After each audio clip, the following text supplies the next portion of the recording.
সুপ্রিয় দর্শক মন্ডলী, মধ্যপ্রাচ্যে চলছে ভয়াবহ হামলা। এক পক্ষে নেতৃত্ব দিচ্ছেন ইরান, অন্য পক্ষে ইসরায়েল আমেরিকা। ইতিমধ্যেই ইরানের ইসরায়েলে হামলা চালিয়েছে এবং ইরান প্রতিশোধ দিতে মার্কিন ঘাঁটিগুলো গুড়িয়ে দিয়েছে। জানিয়ে দেব আমাদের হাতে থাকা সর্বশেষ আন্তর্জাতিক আপডেট বাংলা সংবাদ। শুরুতেই থাকছে সংবাদ শিরোনাম, এরপর যেন বিস্তারিত। ইরানি অভিযানের ৬৬তম পর্ব। দক্ষিণ ফিলিস্তিন তেল আবিব সন্ত্রাসী মার্কিন ঘাঁটিগুলোতে ব্যাপক হামলা। আরো থাকছে ইসরায়েলি তেল শোধনাগারে ইরানের ভয়াবহ হামলা। এদিকে ফুরে আসছে টমাহক মিসাইল বিপর্যয়ের মুখে যুক্তরাষ্ট্র। ইরানের যা যা প্রয়োজন তাই দিতে প্রস্তুত রাশিয়া, পুতিনের মুখপাত্র। হরমুজ প্রণালী খুলতে যথাযথ প্রচেষ্টা যোগ দিচ্ছে মার্কিন যুক্তরাষ্ট্র সহ ৬ দেশ। এদিকে যুক্তরাষ্ট্রে হামলা ঠেকাতে গ্রিনল্যান্ড উড়িয়ে দেওয়ার ঘোষণা দিয়েছে ডেনমার্ক। ২৪ ঘন্টার মধ্যে ইরানি কর্মকর্তাদের কাতার ছাড়ার নির্দেশ। এবং সর্বশেষ জানিয়ে দিব, মধ্যপ্রাচ্যে ভয়াবহ যুদ্ধ, ইরানের পাশে রয়েছে রাশিয়া, চীন এবং কাতার। এতক্ষণ শুনছিলেন সংবাদ শিরোনাম, এখন বিস্তারিত। তবে অনুরোধ থাকবে এই ভিডিওটিতে একটি লাইক দিন এবং কমেন্টস করে জানিয়ে দিন আপনি কোন জেলা থেকে বা কোথা থেকে আমাদের সাথে যুক্ত রয়েছেন। ইরান ইসরায়েল যুদ্ধের আপডেট বাংলা সংবাদ হাতে পেতে চ্যানেলটি সাবস্ক্রাইব করুন, আমাদের সঙ্গে থাকুন। ধন্যবাদ। ইরানি অভিযানের ৬৬তম পর্ব। দক্ষিণ ফিলিস্তিন তেল আবিব সন্ত্রাসী মার্কিন ঘাঁটিগুলোতে ব্যাপক বিধ্বংসী হামলা। ইরানি ইসলামী বিপ্লবী গার্ড বাহিনী আরজিসি মার্কিন ইসরায়েলি অবস্থানগুলোকে প্রতিশোধমূলক অভিযানে ৬৬তম পর্বের হামলাগুলি চালিয়েছে। এই বাহিনী জানায় ভোর রাত স্থানীয় সময় ১টা ২০ সত্য প্রতিশ্রুতি ফোর অভিযানে ৬৬তম পর্ব শুরু হয়। ইরানের সশস্ত্র বাহিনী ইয়া ফাতিমা জাহরা সাল্লাল্লাহু শীর্ষক পবিত্র স্লোগান দিয়ে এই অভিযান উচ্চগ্রহ প্রতিরোধ আন্দোলন, শহীদদের নেতা জেনারেল কাসেম সুলাইমানি, আবু মুজাহিদ এবং মুহান্দিস এবং তাদের শহীদ সঙ্গীদের আত্মার উদ্দেশ্যে। এবারে এই অভিযান সাফল্যের সঙ্গে টার্গেট করা হয় অধিকৃত দক্ষিণ ফিলিস্তিন তেল আবিবে ইসরায়েলি ঘাঁটিগুলো, নানা সামরিক অবস্থান এবং মার্কিন সন্ত্রাসী সেনাদের ঘাঁটিগুলোকে লক্ষ্য করে অতি ভারী কয়েকটি ওয়ারহেড বেশ কিছুক্ষণ ক্ষেপণাস্ত্র পর্বে ব্যবহার করা হয়। এসব ক্ষেপণাস্ত্রের মধ্যে ছিল কাদর, খুররাম সহ খাইবার শিখান, কিয়াম এবং জুলফিকার বিধ্বংসী কিছু ড্রোন। কথিত ইহুদিবাদী ইসরায়েল তথা অধিকৃত ফিলিস্তিন থেকে জানা গেছে, ইরানের প্রতিশোধমূলক হামলা শুরু পর থেকে ৬৬ পর্বের হামলা পর্যন্ত ৫০ লাখেরও বেশি ইসরায়েলি আশ্রয় কেন্দ্রে বসবাস করেছে। ইরানের কোর্স ব্রিগেডের সাবেক প্রধান শহীদ জেনারেল কাসেম সুলাইমানি ইসরায়েলকে হুঁশিয়ারি দিয়ে বলেছিল, যুদ্ধের ময়দানে আমরাই উপস্থিত থাকবো, তোমরা নয়। আমরা তোমাদের ছাড়াবো না, আমরা তোমাদের উপায়হীন করে ছাড়বো। সূত্র পাস টুডে MAR। ইসরায়েলের তেল শোধনাগারে ইরানের হামলা। প্রয়াত হিজবুল্লাহ প্রধান হাসান নাসরুল্লাহ নামানুসারে তৈরিকৃত নতুন ক্ষেপণাস্ত্র দিয়ে ইসরায়েল হামলা চালিয়েছে ইরান, যা আঘাত এনেছে বন্দরনগরী হাইফা তেল পরিশোধনাগারে। বিষয়টি জানিয়েছে ইরানের ইসলামী বিপ্লবী গার্ড বাহিনী আরজিসি। তাৎক্ষণিকভাবে ক্ষয়ক্ষতি বা হতাহতের বিষয়ে কিছু জানা যায়নি, তবে ইসরায়েল জানিয়েছে হাইপার ইরানের ক্ষেপণাস্ত্র হামলায় আঘাতপ্রাপ্ত হয়েছে একটি তেল পরিশোধনাগার। এই ঘটনায় কোনো উল্লেখযোগ্য ক্ষয়ক্ষতির খবর পাওয়া যায়নি।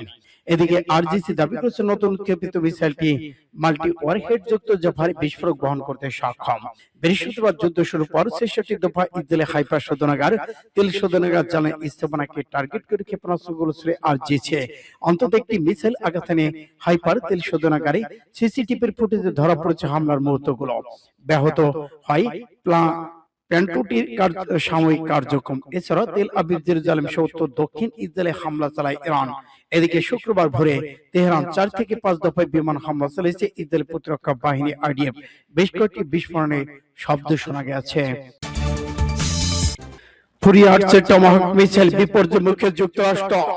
যুক্তরাষ্ট্রের সামরিক শক্তি অন্যতম প্রধান স্তম্ভ হলো তাদের দূরপাল্লার টমাহক ক্রুজ মিসাইল। কিন্তু সাম্প্রতিক এই চাঞ্চল্যকর প্রতিবেদন দাবি করা হয়েছে, পেন্টাগন যেখানে এই মিসাইল ব্যবহার করছে সেই তুলনায় উৎপাদন করা সম্ভব হচ্ছে না।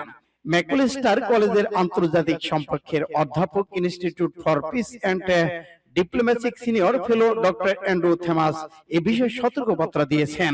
তার মতে তিনি মার্কিন সামরিক বাহিনী এই ভান্ডার যে গতি শেষ হয়েছে তা দেশটির জাতীয় নিরাপত্তার একটি বড় ধরনের কৌশলগত বাধা হিসেবে দাঁড়িয়েছে।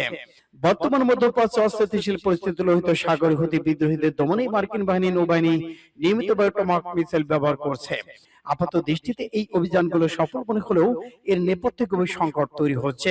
বছরের পর বছর ধরে ওয়াশিংটন যে কোনো সংঘাতের শুরুতে স্থলবাহিনী পাঠানোর পরিবর্তে তিনি এই প্রিটিশন বা নির্ভরযোগ্য ক্ষেপণাস্ত্র ব্যবহার করে আসছেন। নীতি নির্ধারকরা যে কোনো সংকটের সবার আগে টমাহকের কথা ভাবে।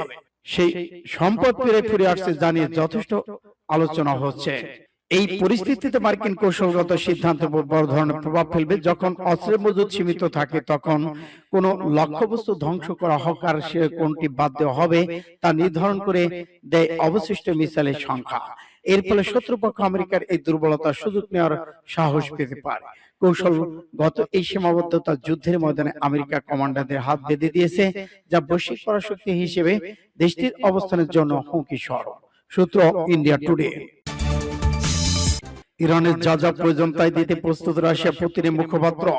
রাশিয়ার প্রেসিডেন্ট ভ্লাদিমির পুতিনের মুখপাত্র দিমিত্রি পেসকভ সরাসরি সাংবাদিকদের জানিয়ে দিয়েছেন, মধ্যপ্রাচ্য উত্তেজনা বৃদ্ধির মধ্যে রাশিয়া ইরানকে বিভিন্ন ধরনের অস্ত্র সহায়তা দিতে প্রস্তুত রয়েছেন।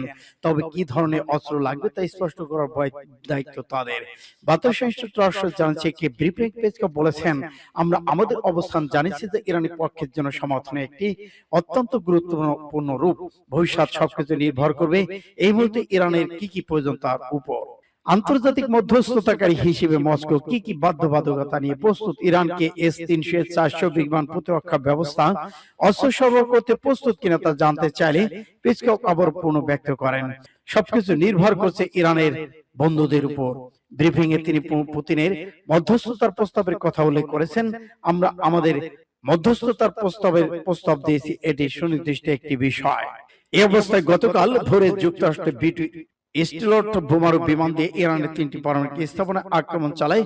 হামলার পর মার্কিন প্রেসিডেন্ট ডোনাল্ড ট্রাম্প ঘোষণা করেন, মার্কিন বিমান বাহিনী ইরানের 3টি পারমাণবিক স্থাপনা সফল আক্রমণ চালিয়েছে। সূত্র ইত্তেফাক এসকে। হরমুজ প্রণালী খুলতে যথাযথ প্রচেষ্টা যোগ দিতে প্রস্তুত যুক্তরাজ্য সহ 6 দেশ। যুদ্ধের মধ্যে প্রায় অচল হয়ে পড়েছে হরমুজ প্রণালী দিয়ে জাহাজের নিরাপত্তা চলাচল নিশ্চিত করতে যথাযথ প্রচেষ্টায় যোগ দেওয়ার প্রস্তুতির কথা জানিয়েছে 6টি দেশ। একই সঙ্গে তারা আন্তর্জাতিক জ্বালানি ব্যবস্থার স্থিতিশীল করতে প্রয়োজনীয় পদক্ষেপ নেওয়ার ঘোষণা দিয়েছে।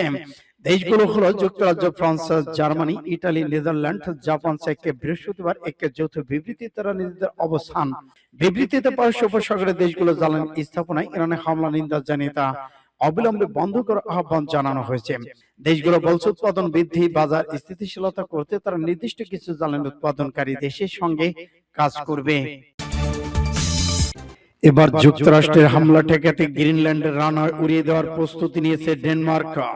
মার্কিন প্রেসিডেন্ট ডোনাল্ড ট্রাম্পের আর্কটিক দ্বীপ গ্রিনল্যান্ড দখলের আশঙ্কায় গত জানুয়ারি থেকে বিশেষ সেনা পাঠিয়েছিল ডেনমার্ক। ডেনমার্কের সরকারি সম্প্রচার মাধ্যম DRA কে প্রতিবেদনে জানানো হয়েছে যে সেই সময় ডেনিসের সেনা গ্রিনল্যান্ডে কৌশলগতভাবে গুরুত্বপূর্ণ বিমানবন্দর রানওয়েতে বোমা মেরে উড়িয়ে দেওয়ার গোপন প্রস্তুতি গ্রহণ করেছিল। ডেনমার্ক সরকার সামরিক বাহিনীর শীর্ষ সূত্র এবং ইউরোপীয় মিত্রদের বরাতে প্রকাশ করা এবং প্রতিবেদনে বলা হয়েছে, সম্ভবত যুদ্ধের ক্ষয়ক্ষতি মোকাবেলা সেখানে জরুরি ভিত্তিতে রক্ত সরবরাহ করা হয়েছিল। ফিনান্সিয়াল টাইমসের সংবাদপত্র পরবর্তী 2 জন ইউরোপীয় কর্মকর্তার মাধ্যমে এই চাঞ্চল্যকর তথ্যের সত্যতা নিশ্চিত করেছেন। তবে ডেনমার্কের প্রতিরক্ষা মন্ত্রণালয় এ বিষয়ে বিবিসির কাছে কোনো সম্ভাব্য মন্তব্য করতে রাজি হয়নি। এদিকে যুক্তরাষ্ট্র ডেনমার্ক উভয় দেশই ন্যাটোর সদস্য হওয়া সত্ত্বেও গ্রিনল্যান্ডকে কেন্দ্র করে ওয়াশিংটন তার ইউরোপীয় মিত্রদের মধ্যে এক গভীর কূটনৈতিক সামরিক বিভেদ তৈরি হয়েছে। ডোনাল্ড ট্রাম্প তার দ্বিতীয় মেয়াদে বারবার গ্রিনল্যান্ডকে যুক্তরাষ্ট্রের সঙ্গে যুক্ত করার ইচ্ছা প্রকাশ করেছেন, যা ডেনমার্ক গ্রিনল্যান্ডের স্থানীয় নেতারা কঠোরভাবে প্রত্যাখ্যান করেছে। সূত্র বিবিসি। 24 ঘন্টার মধ্যে ইরানি কর্মকর্তাদের কাতার ছাড়ার নির্দেশ। কাতার থেকে সরাসরি সরে যাওয়ার নির্দেশনা দিয়েছে দেশটি অবস্থিত ইরানি সামরিক নিরাপত্তা কর্মকর্তাদের। দেশটির প্রাকৃতিক গ্যাসের শোধনাগারে হামলার পর বুধবার আসে এই নির্দেশনা। খবর ফ্রান্স 24 এর। আগামী 24 ঘন্টার মধ্যে ইরানি কর্মকর্তাদের দেশ ত্যাগের জন্য আহ্বান জানিয়েছে কাতারের পররাষ্ট্র মন্ত্রণালয়। সামাজিক মাধ্যমে এক পোস্টে কাতারে অবস্থিত ইরানের দূতাবাসের সামরিক নিরাপত্তা বিষয়ক কর্মকর্তা সংশ্লিষ্ট ব্যক্তিদের অবাঞ্ছিত ঘোষণা করে কর্তৃপক্ষ। ইরানের হামলায় কাতার প্রাকৃতিক গ্যাসের শোধনাগার ব্যাপক ক্ষয়ক্ষতির সম্মুখীন হয়। যুদ্ধ পরিস্থিতি এড়াতে পদক্ষেপ নিয়েছে দেশটি। সূত্র AMM। মধ্যপ্রাচ্যে চলছে ভয়াবহ যুদ্ধ, ইরানের পাশে রাশিয়া, চীন এবং কাতার। রুশ প্রেসিডেন্ট ভ্লাদিমির পুতিন মুসলিমদের পরম বন্ধু, সেটি তিনি বারবার প্রমাণ করে দিয়েছেন। ইসরায়েল বর্বরতার বিরুদ্ধে সবসময় উচ্চ কণ্ঠ ছিলেন রুশ নেতারা। ইরানের সাথে সবসময় গভীর বন্ধুত্ব বজায় রেখে চলেছেন পুতিন। দুই দেশের মধ্যে বন্ধুত্ব অব্যাহত রাখতে গোপনে ক্ষেপণাস্ত্র, ড্রোন আদান প্রদানও চলে। এদিকে ইসরায়েলের হামলায় মাত্র কয়েকদিন আগে তেহরানে গিয়েছিলেন রুশ পররাষ্ট্র মন্ত্রী মিখাইলো মিশুস্তিন। বৈঠক করেন ইরান প্রেসিডেন্ট মাসুদ পেজেশকিয়ানের সাথে। সেই বৈঠকের কথা জানার পর থেকে বিশ্লেষকদের ধারণা, ইসরায়েলে ইরানের হামলার পিছনে পরোক্ষ সাই ছিল রুশ প্রেসিডেন্ট ভ্লাদিমির পুতিনের। সেই ঘটনা ছিল পরোক্ষ, এবার সরাসরি ইরানের সাহস এবং ইসরায়েলের আগ্রাসন নিয়ে উচ্চকণ্ঠ পুতিন প্রশাসন। মধ্যপ্রাচ্যের সংকটে নেপথ্যে যুক্তরাষ্ট্রের যে কলকাঠি নাড়ছে, সেই ব্যাপারে সরাসরি ক্ষোভ ঝেড়েছেন রাশিয়ার পররাষ্ট্র মন্ত্রণালয়ের মুখপাত্র মারিয়া জাখারোভা।